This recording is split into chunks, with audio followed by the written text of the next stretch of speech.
नमस्कार, आप देख रहे हैं फर्स्ट इंडिया न्यूज़ की खास पेशकश खास मुलाकात। इस खास मुलाकात में हम आपकी मुलाकात करवाते हैं देश के प्रधानमंत्री से, मुख्यमंत्री से, गवर्नर से, फिल्मी और पॉलिटिकल हस्तियों से और बड़े बड़े बिजनेस टाइकून से। सुनगरी जोधपुर के अंदर खूब सारे बिजनेस टाइकून्स हैं जिन्होंने जोधपुर का गौरव राजस्थान में बढ़ाया, देश में बढ़ाया, क्वालिटी और गुणवत्ता के कारण। और उसी फहरिस्त में एक नाम आता है बसराज यूनिफॉर्म्स के जो चेयरमैन हैं प्रफुल्ल जैन का। वो इसलिए भी आता है क्योंकि आपका बच्चा जब मिरर के सामने तैयार होता है तब आपका चेहरा बड़ा मुस्कुरा उठता है कि मेरा बच्चा कितना अच्छा लग रहा है। बच्चे तो सारे अच्छे लगते हैं, बस जो यूनिफॉर्म जो होती है फिट और तंदुरुस्त रखने के साथ में स्माइल देने वाली, तब मज़ा कुछ और आता है। लंबे समय से, वर्षों से अपने दादाजी पिताजी के बाद में इस व्यवसाय को जब संभाला है, पूरे राजस्थान प्रदेश में एक अलग नाम है। सफ़र कैसे शुरू हुआ, कितना लंबा सफ़र रहा, कितनी चुनौतियाँ रही, और आज जब कंपटीशन का जोर है तो ऐसे में खुद को कहाँ पाते हैं चुनौतियाँ बहुत से। उन्हीं सब विषयों पर बातचीत करने के लिए बसराज यूनिफॉर्म्स के जो चेयरमैन हैं खुद प्रफुल्ल जैन हमारे साथ है। प्रफुल्ल जी, इस कार्यक्रम में आपका बहुत बहुत स्वागत है। मुझे इतना लंबा जो सफ़र रहा, आपके दादाजी की जो विरासत पिताजी को मिली, पिताजी की विरासत आपको मिली, एक व्यवसाय को इस्टेब्लिश रखना, उसको चुनौतियाँ कई सारी थी। ये जो लंबा सफ़र कैसा रहा? जैसे भारत सबसे पहले जब आज़ाद हुआ तो अविकसित, फिर विकास, फिर बहुत सारी नीतियाँ चेंज की, और उसके बाद में हिंदुस्तान की जिस तरीके से ग्रोथ हुई, ऐसा ही कुछ पड़ाव हमारी इस पूरी जर्नी में रहे। 1992 मैंने ज्वाइन किया था मेरी कंपनी को। अराउंड मेरी एज थी शायद 14-15 साल। उस समय से फादर के साथ में बिज़नेस में गर्मियों की छुट्टी में आ जाते थे। वहाँ से शुरू होते होते हमने बहुत सारी चीज़ें सीखी फादर से। और एक बहुत छोटा सा एक आपको इस सफ़र की मैं इंटरेस्टिंग बात भी बताना चाहूँगा कि जिस दिन मैं सबसे पहले दिन गया था तो मेरे पिताजी ने मेरे से पहले दिन दुकान का झाड़ू लगवाया। और जब झाड़ू लगवाया तो 10 आदमियों के सामने मेरे को जब झाड़ू लगाया तो बहुत गिल्टी फील हुई और मैं घर आ गया। जब मैं घर आया उस संबंध में तो मेरी मदर के सामने मैं रोने लगा। तो फादर जब शाम को आए तो मदर ने पूछा उनसे, तो फादर ने एक बात कही कि यदि सेठ बनना है तो सारे काम आने चाहिए जो लोगों से करवाने। बस वही एक दिन था, वही एक लाइन थी जिसने मैंने अपनी ज़िंदगी में उसको गांठ बांध ली। और उसके बाद में मैंने कंपनी की हर एक वो चीज़ सीखी, चाहे कटिंग हो, कपड़ा बनाना हो, सिलाई हो, सेल्समैनशिप हो, अकाउंटिंग हो, सॉफ्टवेयर बनाना हो, और फिर नीतियों को बदलना हो, बहुत सारी चीज़ें सीखी। 1947 में आज़ाद हुआ देश, 1956 में इसको विरासत को एक नया रूप दिया। आपने कभी सपने में सोचा था कि आज आपको जो मान सम्मान मिल रहा है पूरे स्टेट के अंदर, कि दादाजी का कमाई, पिताजी की भी कमाई, और उस वक्त आपकी जो जो आपने जिसको आप गिल्टी समझते थे उसको आपने सुधार करके एक आज नया मुकाम स्थापित किया है? एक कहावत है कि जब 100 मंजिल की बिल्डिंग बनानी होती है तो उसकी नींवें भी उतनी गहरी भरी जाती है। तो जो नींवें भरते हुए आ रहे थे, अब मेरा दायित्व है कि उसको इस तरीके से ऊपर मुकाम पे लेके जाऊं जहां से जो उन्होंने, उनके विचार थे, उनके फादर के, दादाजी के, उन विचारों के सारे उस चीज़ के अंदर। कोई भी माता पिता अपने बच्चे को, देखिए, शुरू के जो बचपन के दिन आसपास के स्कूल में थे, मैं जब किसी बड़ी स्कूल में जब जाता तो उसकी यूनिफॉर्म भी उसके स्टैंडर्ड की होती है। माता पिता अपने बच्चों को अच्छे से यूनिफॉर्म देखते हैं, आपके चेहरे पे खुशी होती है।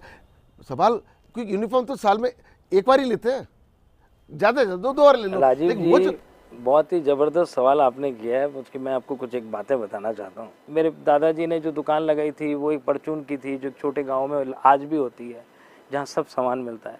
इसके बाद में हम आगे जाते हैं। फादर ने उसके अंदर से 5 आइटम्स को निकाल करके गारमेंट, यूनिफॉर्म्स, और उसके साथ में सिर्फ 2-5 आइटम्स के साथ में दुकान का डेवलपमेंट किया।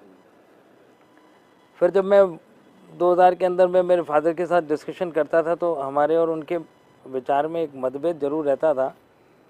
उनको लगता था कि ये यूनिफॉर्म एक बहुत छोटा सा व्यापार है। इस व्यापार, क्योंकि नेचुरल बात है आज भी और पहले भी पेरेंट्स के मन में यूनिफॉर्म को लेके हमेशा सेकेंडरी फीलिंग्स आती है कि this is the secondary uniform. जबकि बड़ी इंटरेस्टिंग है कि वो सबसे लंबे टाइम तक बच्चे को पहनी जाती है और साल में सबसे ज़्यादा धुलती है। आप समझिए कि 365 दिन होते हैं साल में, उसमें से 200 दिन तो यूनिफॉर्म धुलती है। और हम जो कोई गारमेंट लेते हैं उसको महीने में 1 या 2 बार पहनते हैं और 1 साल बाद हम कहते हैं वो पुराना हो गया। तो इसके बाद उसकी वॉशिंग क्या रहा, तो 12 बार, 24 बार, 36 बार, और हम 36 वॉशिंग के बाद में कहते हैं वो पुराना है। और यूनिफॉर्म को हम 200 धुलाई तक भी स्टैंड बाय रखने के लिए किस तरीके से बनाते हैं, आप इस चीज़ को गहराई से समझिएगा। 2000 के अंदर जब मैं फादर के साथ में जब ये काम कर रहा था तो फादर ने कहा भाई मैं यूनिफॉर्म का काम में इंटरेस्टेड नहीं हूँ, तुम्हारे को करना है तो तुम इसको बहुत अच्छे से डेवलप करो। यूनिफॉर्म उस टाइम में बड़े लिमिटेड कलर्स के साथ में बिका करती थी और यूनिफॉर्म को एक सीजनल बिजनेस की तरह लोग ट्रीट करते थे और यूनिफॉर्म के ऊपर उन किसी का फोकस नहीं था। पर मेरे साथ कैसे हुआ था कि ये मेरा फोकस कैसे बना कि जब मेरे को यूनिफॉर्म बचपन में पहनता था तो सुबह उठता तो मालूम पड़ता कि चैन ही खराब हो गई है और उठता था बटन टूट गया, मतलब ऐसा सिचुएशन आता था। कलर जो है वो बहुत जल्दी डिस हो गया, फेड हो गया। तो मुझे लगता था कि इसके ऊपर बहुत सारे काम करना बाकी है और इसको डिज़ाइनर बनाना चाहिए, बच्चे को फीलिंग्स होनी चाहिए, because uniform is a silent visiting card of your organisation. किसी भी ऑर्गेनाइजेशन की स्टैंडर्ड को नापने का तरीका, पैमाना, उसके अनुशासन को समझने का तरीका, कंपनी के लिए स्टाफ के प्रति भावना, ये सब यूनिफॉर्म से प्रेजेंट होती है। जब आप किसी एक अच्छी होटल में जाएंगे, 5 स्टार होटल में जाएंगे, वेल अप टू डेट सारे वेल क्रीज्ड, वेल फिटेड आपको स्टाफ मिलेगा तो आपको फीलिंग आता है this is a good place. और यूनिफॉर्म के लिए अब लोगों की मानसिकताएं बदलती जा रही है। अब यूनिफॉर्म को बदलते बदलते, स्वरूप बदलते हुए हमें बहुत समय लगा, मुझे बहुत समय लगा इटसेल्फ। कहते हैं ना कि दूध बेचने के लिए घर घर जाना पड़ता है और दारू की दुकानों पे लाइन लगती है। मीन्स अच्छी चीज़ को घर घर तक पहुंचाने के लिए बड़ी मेहनत करनी पड़ती है। हम एकमात्र हिंदुस्तान के ऐसे यूनिफॉर्म मैन्युफैक्चरर हैं जो राजीव जी कस्टमर को लिखित में देते हैं मेरे प्रोडक्ट पे 2 साल की वारंटी। उसका रीज़न है वो छोटी सी उम्र से इस बिज़नेस में आया, हर स्टेप को अपने हाथों से किया। इस ऑर्गेनाइजेशन के अंदर कपड़ा बनाना, गारमेंट बनाना, कटिंग, मास्टरिंग, स्टिचिंग, ये सब मैंने मेरे हाथों से की, सीखी, क्योंकि मैंने पढ़ाई नहीं की, मैंने इसकी पढ़ाई की। लेकिन थोड़ा सा समझ से बाहर है। अंबानी से लेकर अडानी की बात कर ले, मित्तल से लेकर के बड़े बड़े टाटा, रतन टाटा, सबकी बात कर लेते हैं। हर कोई व्यक्ति नीचे से उठाए और आप भी एक नीचे से, जो अग्रवाल, ओसवाल और महेश्वरी जो आज देश की अर्थव्यवस्था को संभालते हैं, उनका अच्छा व्यवसाय होता है तो देश की जो रीढ़ की हड्डी है वो मजबूत होती है। लेकिन टेलरिंग का काम हमने चूँकि वर्गवाद में बांटा हुआ है तो एक जो दर्जी समाज का व्यक्ति करता है, तो आपको संकोच नहीं हुआ कि यार मैं ओसवाल समाज का हूँ, मैं एक सेठ का लड़का हूँ, तो आपके दिमाग में नहीं है खुद ही ने टेलरिंग सीख ली और आज? बहुत अच्छी बात कही है राजीव जी आपने, इसके बारे में बताता हूँ मैं आपको। जो मेरे फादर ने जब सबसे पहले झाड़ू लगवाया तो मैंने उनसे क्वेश्चन किया था कि मैं सेल्समैनशिप कर लूँगा, मैं काउंटर पे बैठ कर के माल बेच लूँगा, मैं गले पे बैठ के बिलिंग कर लूँगा, पर ये झाड़ू से मेरा क्या नाता है? तो उन्होंने मुझे एक बहुत गहरी बात समझाई। उन्होंने मुझे एक बात समझाई कि झाड़ू निकालने के लिए नहीं होता, झाड़ू निकाल कर के समझना होता है कि यदि दूसरे आदमी जो काम कर रहा है उसकी गुणवत्ता को पहचानने के लिए, और यदि वो कहता है कि नहीं ये झाड़ू ऐसे ही निकल सकता है, तो उसके हाथ से झाड़ू लेकर के उसको बताने के लिए इतना ही आपको ज्ञान चाहिए, वो मेरे को हासिल किया। और मैंने मेरे, कहते हैं ना कि एक बिल्डिंग बहुत सारे पिलर्स पे खड़ी होती है, तो ये सारे पिलर हैं साहब।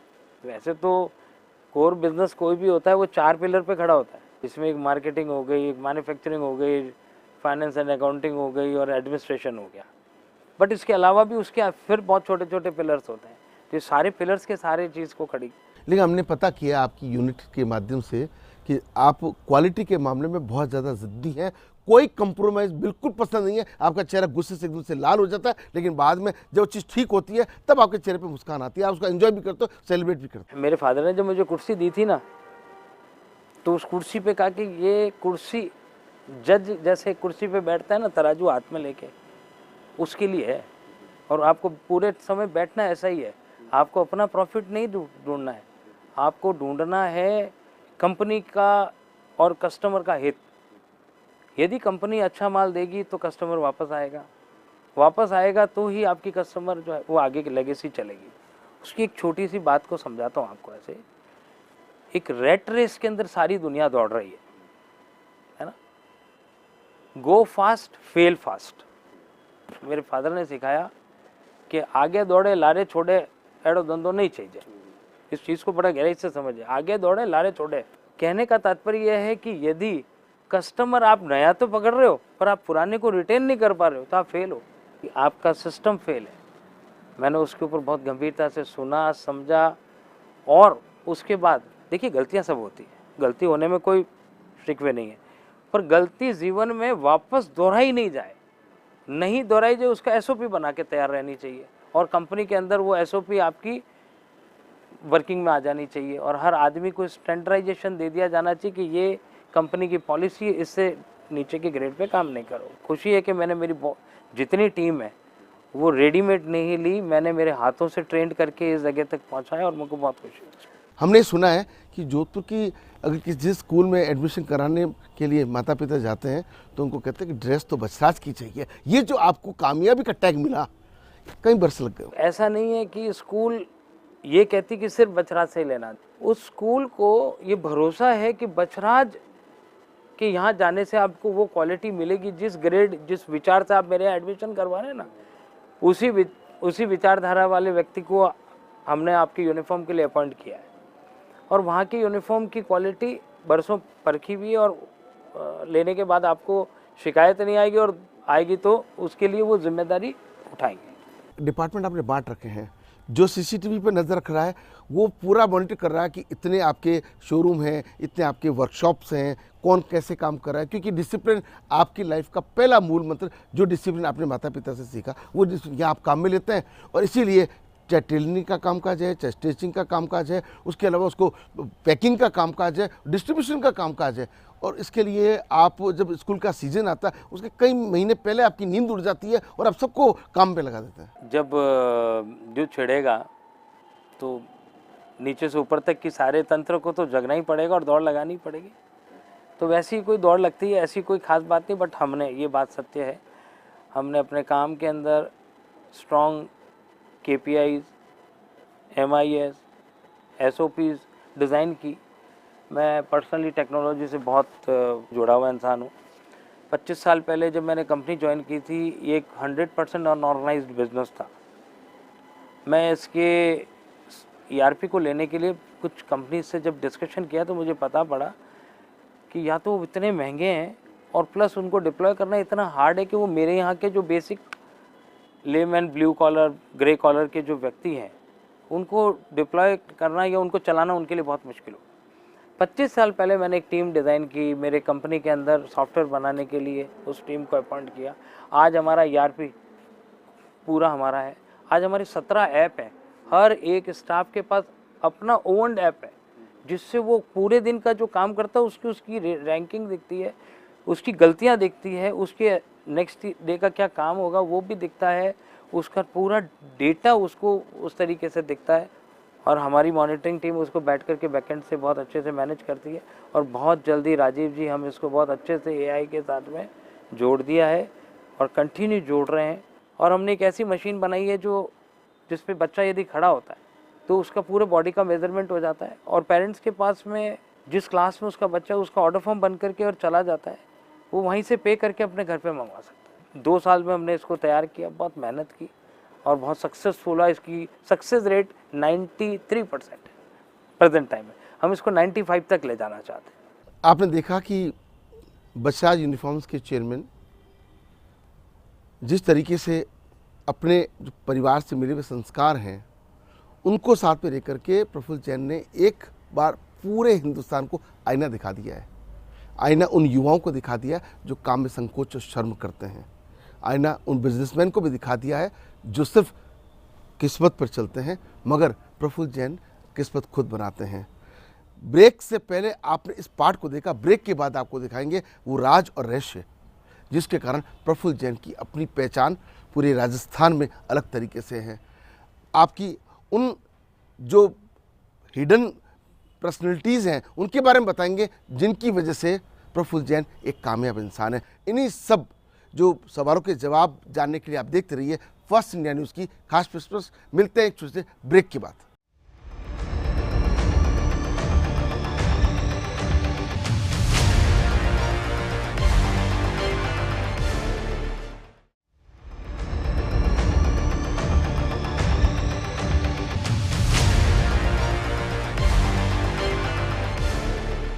ब्रेक के बाद एक बार फिर से आपका बहुत बहुत स्वागत है फर्स्ट इंडिया न्यूज़ की खास पेशकश, खास मुलाकात में। आज हमारे साथ बशराज यूनिफॉर्म के चेयरमैन प्रफुल्ल जैन मौजूद हैं। इनसे हमने ब्रेक से पहले जाना कि क्वालिटी क्या होती है, संघर्ष कैसे किया, चुनौती क्या रही, प्रतिस्पर्धा के इस दौर में खुद को स्टैब्लिश कैसे रखना। लेकिन हर व्यक्ति के पीछे एक कामयाब परिवार होता है। प्रफुल्ल जैन के साथ में एक अच्छी बात ये रही कि शुरुआत में पिता का और दादाजी का आशीर्वाद सहयोग रहा, लेकिन बाद में धर्मपत्नी के साथ साथ उन तीनों संतान ने, लक्ष्मी, सरस्वती, माँ दुर्गा के स्वरूप ने जिस तरीके से अपनेपन से जोश और जुनून दिया, उसकी वजह से आज एक बड़ी जो सल्तनत जिसको कह सकते हैं वो बन पाई। बस ये कहते हैं कि परिवार के साथ आप खुश हो तो आपका व्यवसाय भी अच्छा होता है, जीवन भी अच्छा गुजरता है। और ख़ास तौर पर अब तो कह सकते हैं कि आपकी जो डॉटर्स हैं, जो नई पीढ़ी है, उन्होंने काम संभालिया और बहुत बड़ा जो सहारा है वो आपको मिला है। बिल्कुल राजीव जी, सही बात है। मैं मेरे बच्चों पे सच में गर्व करता हूँ। और टच वुड, मेरे बच्चे कभी ट्यूशन नहीं किया, तीनों ने। मेरी 3 डॉटर्स हैं, तीनों ने कभी ट्यूशन नहीं किया। सेल्फ मेड पढ़े और अपने क्लास के टॉपर रहे। टॉपर के बाद में वो हेड गर्ल रहीं दोनों डॉटर्स, और पढ़ाई के अंदर तीनों अच्छी रहीं। पर जो एक इंटरेस्टिंग बात थी, मैंने कहा कि बेटा देखो, हमने हमारे पुराने ज़माने में सुना था कि पढ़ियोड़ो गढ़ियोड़ो ज़्यादा मजबूत बिया करे। मतलब पढ़ने से गढ़ावा ज़्यादा मजबूत, मतलब गढ़ीजावा जो होता है मजबूत, ठोकरें खाए बाजू। टचवुड, मेरे डॉटर्स ने जब वो कंपनी के अंदर आई थी तो उनकी एक बहुत मन की इच्छा थी दोनों डॉटर्स की कि पापा हमें ना बचराज फाउंडेशन खोलना है। मुझे उस दिन जब वो सुना ना, बड़ा खुशी हुई। उसने कहा पापा देखो, इतने सारे जो स्कूल्स होते हैं उनके जो बच्चों की यूनिफॉर्म आप जो देते हो वो फटती नहीं है, वो छोटी हो जाती है पर फटती नहीं है, और फिर वो बाद में ख़राब फेंक दी जाती है। वो किसी इकट्ठी करके किसी को डोनेट किया जाए तो इससे बढ़िया क्या काम है। बहुत सारे लोगों को ये भी ज़रूरत है। विंटर के ब्लेज़र, स्वेटर, उसकी बात हो रही थी। फिर हमारे यहाँ पे यूनिफॉर्म चेंज होने से बहुत लॉसेस होते हैं। कभी यूनिफॉर्म किसी को बदल दी तो वो बचा हुआ माल ज़ीरो होता है, तो वो भी उस फाउंडेशन के ज़रिए वो सप्लाई करते थे। तो ऐसे मिलकर के उन्होंने एक फाउंडेशन क्रिएट की और बहुत अच्छा काम किया। वो फाउंडेशन के माध्यम से बहुत सारे गरीब बच्चों को, गवर्नमेंट स्कूल्स के बच्चों को, और वो डोनेट करते हैं वो बच्चे। मेरे को खुशी इस बात की है कि उनके अंदर वो ज़मीन से जुड़ा हुआ एक सेंस है, उनके अंदर वो आत्मा है कि मतलब हमारे को सिर्फ पैसा नहीं कमाना है, हमारे को पैसे का सदुपयोग करना है, मतलब वो अर्थ लगना चाहिए। बीच में एक दिन ऐसा भी आया था कि आपके चेहरे पे बहुत ज़्यादा खुशी थी, क्योंकि उस दिन उन्होंने काम डिस्ट्रीब्यूशन किया कि भाई ये काम तो मैं करूँगी, ये काम दीदी करेंगी। उस दिन आमतौर पे लोग तो कहे भाई ये संपत्ति मेरी, ये संपत्ति तेरी, लेकिन यहाँ तो काम विभक्त करने की, भाई ये काम मैं करूँगी। वो कैसा दिन था? नहीं, बहुत अच्छा था। और मुझे बहुत खुशी हुई जब मैंने उनको ये कहा, टीम भी तुम्हें ही बनानी है, टीम को आगे लेके भी तुम्हें ही जाना है, टीम की रिजल्ट भी तुम्हें ही लेके आना है, और तुम्हारे को तुम्हारी सक्सेस का ग्राफ मुझे दिखाना है। और उन्होंने ये सारे जो दायित्व को अपने कंधे पे जिम्मेदारी ली, उस जगह पे वो आगे बढ़ी और उन्होंने बहुत अच्छा रिजल्ट दिया। लेकिन सर, शोरूम कितने हो गए होंगे, स्टाफ कितना हो गया होगा कामकाज करते करते जो अनुभव हासिल किया, क्योंकि आप और लोगों को रोज़गार से जोड़ के परिवार को भी एक तरह से इस्टेब्लिश करने का काम करें, साथ देने का काम कर रहे हैं। हमने जो अभी नया बिज़नेस का मॉडल बनाया है, उस बिज़नेस के मॉडल के अंतर्गत हमने हमारे पुराने बहुत सारे स्टाफों को as a one of the working partner बना लिया। मेरा ऐसा मानना है कि मैंने एक ढोलकिया जी करके सूरत के एक व्यापारी थे, तो उनकी एक रील देखी, और उस रील के अंदर मैंने जब वो कुछ बातों को सुना तो ये मैंने सपने में संजो लिया कि भाई अपनी कंपनी नेक्स्ट वही होने वाली है और वैसी होने वाली है और उसकी ही तैयारियां चल रही है। आप 2 साल के अंदर देखेंगे पूरे राजस्थान भर में 100-125 शोरूम भी होंगे। पूरे हिंदुस्तान के अंदर 200-300 जो है वो अपने डार्क स्टोर होंगे जहाँ से ऑल इंडिया हमारा हम सप्लाई दे रहे होंगे। और कुछ ऐसे कॉन्सेप्ट को हम बहुत अच्छे से डिज़ाइन कर रहे हैं। देखिए मैं अकेला तो नहीं कर सकता, अनजान हाथ और अनजान टांगों को, मतलब व्यक्ति को दौड़ाना और उनको काम सिखाना आ जाए तो वही आपके जीवन में हाथ बनेंगे और वही आपकी कंपनी को आगे ले जाएंगे। लेकिन आपका और आपकी टीम का क्या उस वक्त माइंड चेंज ओवर नहीं होता है? इतनी सारी स्कूल हैं और नई नई स्कूल और खुल जाती है, फिर ऐड होती जाती है, तो ड्रेसेस ये कैसे मैकेनिज्म सेट होता होगा? क्योंकि हर साल 30 डीपीएस दिल्ली वाली आ गई, डीपीएस वो आ गई, ऐसे कर खूब सारी, किसी भी स्कूल को ले लीजिए, तो फिर ऐसे में कैसे मैकेनिज्म बिठाते होंगे? यही तो ऑटोमाइजेशन और यही एक्सपर्टाइजेशन। पूरे वर्ल्ड के अंदर कितने तरह के बिजनेस है? मैं आपसे क्वेश्चन करूँ, आप कुछ जवाब देंगे? नाना प्रकार के नहीं, पूरे वर्ल्ड में सिर्फ 3 ही तरह के बिजनेस हैं। अब देखिए पूरे वर्ल्ड में 3 तरह के बिजनेस कैसे, या तो उगा लो या बना लो, इसको कहते हैं मैन्युफैक्चरिंग। दूसरा होता है ट्रेडिंग, चाहे होलसेल हो चाहे रिटेल। और थर्ड होता है लाइजनिंग, चाहे आप पढ़ाई करा लो, आप न्यूज़ एंकरिंग कर लो, इट इज़ ऑल लाइजनिंग। इसमें माल आप खरीद रहे बेच रहे नहीं है। अब बताइए चौथा कोई ऐसी चीज़ है जिसके ऊपर कोई दूरी पे व्यापार टिका हो? पूरे वर्ल्ड के अंदर 3। और मेरा ऐसा कठोर बिजनेस है, इसमें तीनों के बराबर चैन की तरह चाहिए। तीनों कड़ी है और ये बड़ी लंबी चौड़ी कड़ियाँ हैं, इसमें से एक कड़ी भी टूट जाए तो ये समझ लीजिए चैन, ये साइकिल नहीं चल सकती। और वही मैकेनिज्म मैंने इतने सालों में तैयार किया, उसको ऑटोमाइज किया, उसको सिस्टमेटिक किया, यही मेरी खासियत है। ये आपने पॉजिटिविटी को और एक्टिवनेस को अपना रखा है कि सकारात्मक सोचो और एक्टिव रहो, ये एक आपका मूल मंत्र है कि केवल सोच लो कि मेरा तो काम हो जाएगा, पैसे फेंक दिए, ऐसे काम नहीं होता। आप उसमें भी विश्वास करते हैं, पॉजिटिविटी और एक्टिवनेस। मैं सिस्टम पे बहुत ज़्यादा भरोसा करता हूँ सर। सिस्टम कैसे होते हैं लाइफ के अंदर, और ये मैं एक लोगों को बताना भी चाहता हूँ। कहते हैं ना कि लोग, मैं बहुत व्यस्त हूँ, मैं उसको कहता हूँ तुम अस्त व्यस्त हो इसलिए बहुत व्यस्त हो। जो काम रोज करने और जो काम लोगों से कराने और जो रोज रूटीन हो, जिसको हम लकीर कहते हैं कि ये लकीर है, सुबह यहाँ से स्टार्ट होना है, यहाँ तक जाना है, ये सब काम की एसओपी स्ट्रॉन्ग तैयार कीजिए, सिस्टम डिज़ाइन कीजिए। इस जगह से सोचने के लिए बुद्धि का ये हिस्सा दे दीजिए उसको, ये हिस्सा खाली रखिए, ये नई चीज़ सोचने के लिए 24 घंटे इसको कुछ नया सोचने के लिए, भविष्य की चीज़ सोचने के लिए इस जगह को खाली रखिए। और इस जगह से सोचने के लिए उस जगह की वो सब चीज़ें इधर डालिए जो रोज़ रूटीन में होनी चाहिए, वो ऑटोमेटिक होनी चाहिए। जो यूथ है आजकल, यंगस्टर है, वो हाथों हाथ अमीर बनना चाहते हैं, तुरंत पैसा कमाना चाहते हैं, लेकिन ऐसा संभव नहीं कि आप जब तक धरातल पे काम नहीं करेंगे, आपको पैसा तो बात की बात है, आप कामयाबी नहीं हो पाते।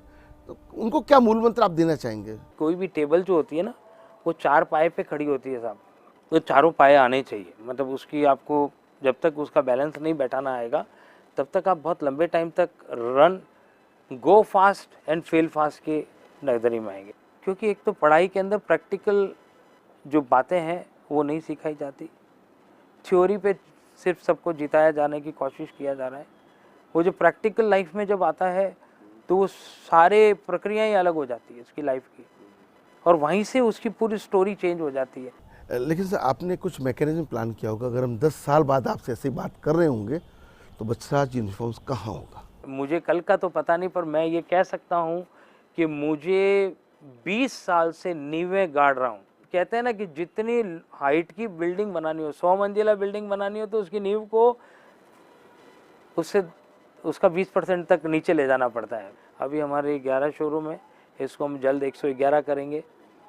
अभी हमारे डार्क स्टोर नहीं है, वो हमारा बहुत बड़ा नया कॉन्सेप्ट है, dark store like a blanket, ऐसा ही कुछ।